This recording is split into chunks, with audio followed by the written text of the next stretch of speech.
بسم اللہ الرحمن الرحیم۔ السلام علیکم ورحمۃ اللہ وبرکاتہ۔ حضرت عمر رضی اللہ تعالیٰ عنہ کی کنیت ابو حفص، لقب فاروق، والد کا نام خطاب اور والدہ کا نام ختمہ تھا۔ 8ویں پشت پر آپ رضی اللہ تعالیٰ عنہ کا سلسلہ نسب حضور صلی اللہ علیہ وآلہ وسلم سے مل جاتا ہے۔ ہجرت نبوی سے 40 برس قبل پیدا ہوئے۔ جب آپ رضی اللہ تعالیٰ عنہ کی عمر 27 برس کی تھی تو اسلام کا آفتاب طلوع ہوا۔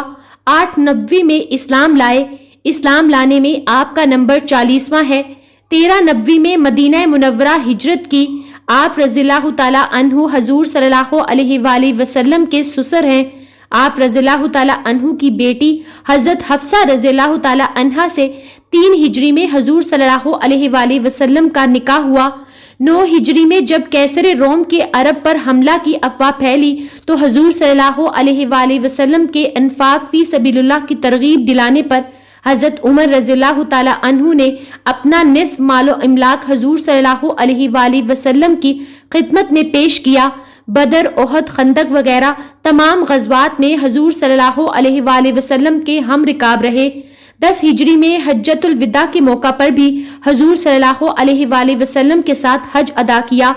آپ رضی اللہ تعالیٰ عنہ کفار کے حق میں بہت سخت تھے۔ حضرت ابوبکر صدیق رضی اللہ تعالیٰ عنہ کی وفات کے بعد آپ رضی اللہ تعالیٰ عنہ مسلمانوں کے دوسرے خلیفہ راشد منتخب ہوئے۔ آپ رضی اللہ تعالیٰ عنہ نبی اکرم صلی اللہ علیہ وآلہ وسلم کی مراد ہیں۔ عشرہ مبشرہ رضی اللہ تعالیٰ عنہ میں شامل ہے۔ اسلام کے دوسرے خلیفہ ہیں۔ فاتح بیت المقدس اور ہجری کیلنڈر کے بانی ہیں۔ آپ رضی اللہ تعالیٰ عنہ انصاف پسند حکمران تھے۔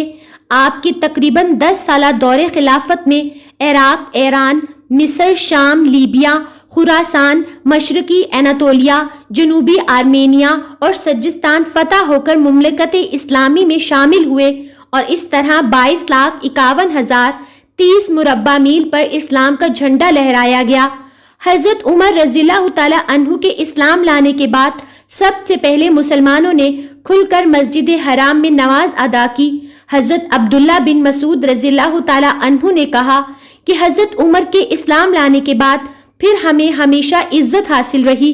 کئی مواقع ایسے ہیں جب حضرت عمر رضی اللہ تعالیٰ عنہ نے کوئی تجویز پیش کی یا بات کی تو اللہ نے اسی بات کی تصدیق میں قرآنی آیات نازل کی۔ آپ صلی اللہ علیہ وآلہ وسلم نے فرمایا، اے ابن خطاب، اس ذات کی قسم جس کے ہاتھ میں میری جان ہے، اگر شیطان تمہیں کسی راستے پر چلتا دیکھتا ہے تو اسے چھوڑ کر وہ کسی دوسرے راستے پر چل پڑتا ہے۔ آپ صلی اللہ علیہ وآلہ وسلم نے فرمایا کہ میں نے خواب میں دیکھا کہ کچھ لوگ میرے سامنے پیش کیے گئے جو قمیص پہنے ہوئے تھے۔ ان میں سے بعض کی قمیص صرف سینے تک تھی اور بعض کی اس سے بھی چھوٹی، اور میرے سامنے عمر پیش کیے گئے تو وہ اتنی بڑی قمیص پہنے ہوئے تھے کہ چلتے ہوئے گھسٹتی تھی۔ صحابہ نے عرض کیا، یا رسول اللہ صلی اللہ علیہ وآلہ وسلم، آپ نے اس کی تعبیر کیا لی؟ نبی کریم صلی اللہ علیہ وآلہ وسلم نے فرمایا کہ دین مراد ہے اس سے۔ رسول اللہ صلی اللہ علیہ وآلہ وسلم نے فرمایا، اگر میرے بعد کوئی نبی ہوتا تو وہ عمر بن خطاب ہوتے۔ جب عمرو بن العاص رضی اللہ تعالیٰ عنہ نے مصر فتح کیا اور گورنر بنے تو مقامی لوگوں کا وفد آیا اور کہنے لگا کہ جناب امیر، ہمارے دریائے نیل کو ایک عادت ایسی پڑ گئی ہے کہ اگر وہ پوری نہ کی جائے تو وہ چلنا بند کر دیتا ہے۔ عمرو بن العاص رضی اللہ تعالیٰ عنہ نے پوچھا، وہ کیا ہے؟ کہنے لگے، جون کے مہینے کی 12 راتیں گزر جائیں تو ہم ایک نوجوان دوشیزہ کو تلاش کر کے اس کے والدین کو راضی کرتے ہیں اور اسے بہترین کپڑوں اور زیوروں سے آراستہ کر کے دریا میں ڈال دیتے ہیں، اس کے بعد وہ خوب بہنے لگتا ہے۔ حضرت عمرو بن العاص نے کہا، اسلام میں ایسا نہیں ہو سکتا۔ وفد یہ سن کر چلا گیا، لیکن ہوا یہی کہ جون، جولائی، اگست 3 مہینے گزر گئے لیکن دریا نہ بہا اور لوگ وہاں سے دوسرے مقامات کی طرف جانے لگے۔ حضرت عمرو بن العاص نے یہ دیکھا تو خط لکھ کر حضرت عمر فاروق رضی اللہ تعالیٰ عنہ سے مشورہ طلب کیا۔ حضرت عمر نے جواب میں لکھا کہ تم نے ٹھیک کہا، اسلام واقعی پرانی جاہلانہ رسموں کو منہدم کرتا ہے۔ میں تمہارے پاس ایک پرچہ بھیجتا ہوں، اسے دریائے نیل میں ڈال دینا۔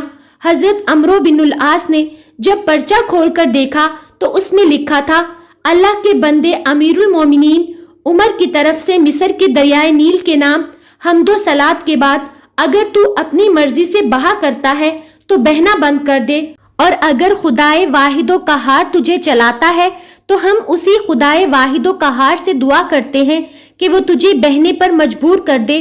حضرت عمرو بن العاص نے یہ پرچہ دریا میں ڈال دیا۔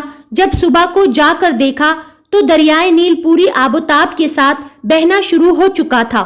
حضرت ایاس بن سلمہ اپنے والد حضرت سلمہ سے نقل کرتے ہیں کہ انہوں نے کہا، ایک مرتبہ حضرت عمر رضی اللہ تعالی عنہ بازار سے گزرے، ان کے ہاتھ میں کوڑا تھا اور آہستہ سے مجھے مارا جو میرے کپڑے کے کنارے کو لگ گیا، اور فرمایا، راستہ سے ہٹ جاؤ۔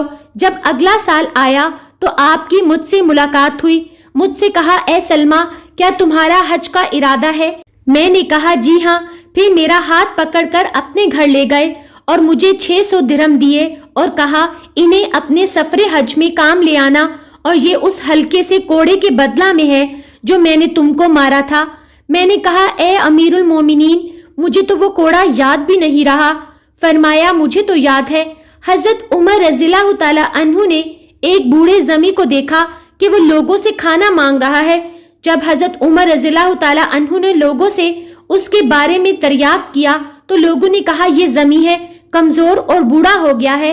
حضرت عمر رضی اللہ تعالی عنہ نے اس کے ذمے جو جزیہ تھا معاف کر دیا اور فرمایا، پہلے تم نے اس پر جزیہ لگایا جسے وہ دیتا رہا، اب جب وہ کمزور ہو گیا ہے تو تم نے اسے کھانا مانگنے کے لیے چھوڑ دیا ہے۔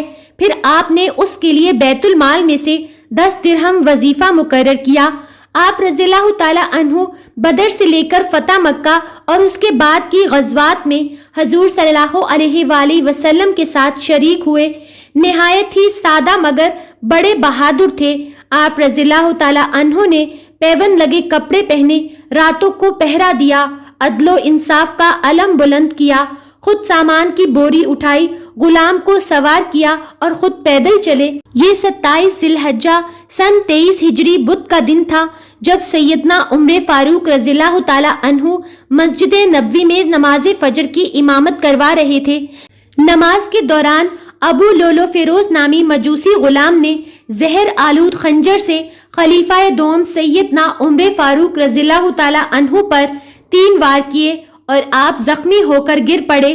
پھر حضرت عبد الرحمن بن عوف رضی اللہ تعالی عنہ نے نماز کی امامت کروائی۔ بدبخت قاتل نے مسجد سے بھاگتے ہوئے 13 کے قریب مسلمانوں پر وار کیے، جن میں سے 7 شہید ہو گئے اور بعد میں پکڑے جانے پر خودکشی کر لی۔ آپ رضی اللہ تعالی عنہ کو بے ہوشی کی حالت میں گھر لایا گیا۔ ہوش آنے پر جب آپ رضی اللہ تعالی عنہ کو بتایا گیا کہ حملہ آور مجوسی تھا تو آپ رضی اللہ تعالی عنہ نے اس بات پر اللہ کا شکر ادا کیا کہ حملہ آور مسلمان نہ تھا۔ آپ رضی اللہ تعالی عنہ پر خشیت الہی کی کیفیت طاری ہو گئی۔ آپ نے اپنے بیٹے عبداللہ کو حکم دیا کہ میرا سر اپنی گود سے ہٹا کر زمین پر رکھ دو تاکہ اللہ تعالیٰ مجھ سے رحم و کرم والا معاملہ فرمائے۔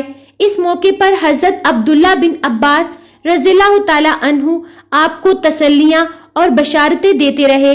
3 دن کرب میں گزارنے کے بعد آپ رضی اللہ تعالی عنہ زخموں کی تاب نہ لاتے ہوئے 1 محرم الحرام سن 24 ہجری کو 62 سال کی عمر میں جام شہادت نوش فرما گئے۔ حضرت صہیب رضی اللہ تعالی عنہ نے نماز جنازہ پڑھائی۔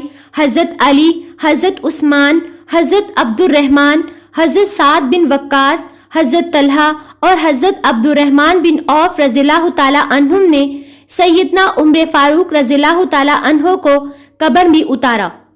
دوستو، اگر آپ کو میری یہ ویڈیو پسند آئے تو اس کو لائک کیجیے اور میرے چینل کو سبسکرائب کیجیے اور ساتھ دیے گئے بیل آئیکن کو ضرور پریس کیجیے۔ شکریہ۔